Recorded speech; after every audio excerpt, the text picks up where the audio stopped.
is celebrating Cosmonautics Day, marking the first manned flight into orbit by Yuri Gagarin in 1961. And 52 years later, the country still has a big space agenda, from building a spaceport from scratch to reviving the moon program. The details from Alexei Yaroshevsky. This now only looks like a pit dug in the middle of nowhere, but in just 2 years' time this will become one of Russia's top priority facilities. Tucked away deep in the taiga forest in the Russian Far East, this is the construction site of Russia's brand new spaceport, the Vostochny. An ambitious project worth $10 billion.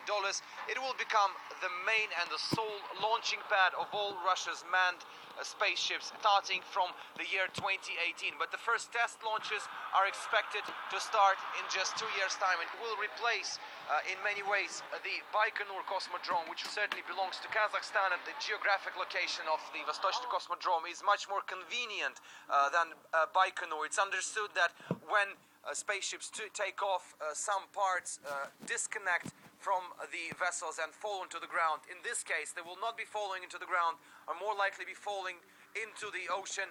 Of course, there will be some disadvantages when the Cosmodrome is finished, is completed. For instance, the transportation of rockets from the Moscow region to the Far East will take twice as longer than it was to the Baikonur. In many ways, even the construction, even the idea of building this Cosmodrome in the Russian Far East is already a major breakthrough for the Russian space industry. But probably the most crucial significance of this brand new Cosmodrome is that it will take an integral part in Russia's lunar program. Almost half a century since Soviet Union lost its race to conquer the moon, Russia is willing to relaunch the lunar program. We understand that by the year 2030, a manned spaceship will fly to the moon, circle its orbit, and possibly even choose a site for building an observatory on the lunar surface, which may soon be followed by other facilities like helium-5, mining shafts, and even possibly hotels if the scientists find the lunar surface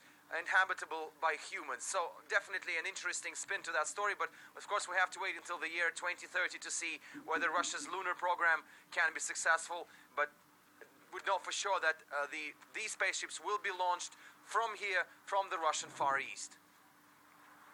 Well, those who are at the forefront of today's space missions have been getting some top-level congratulations from President Vladimir Putin.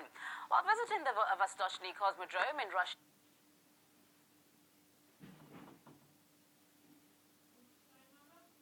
Far East, he promised the new spaceport will make the job of the ISS crews easier.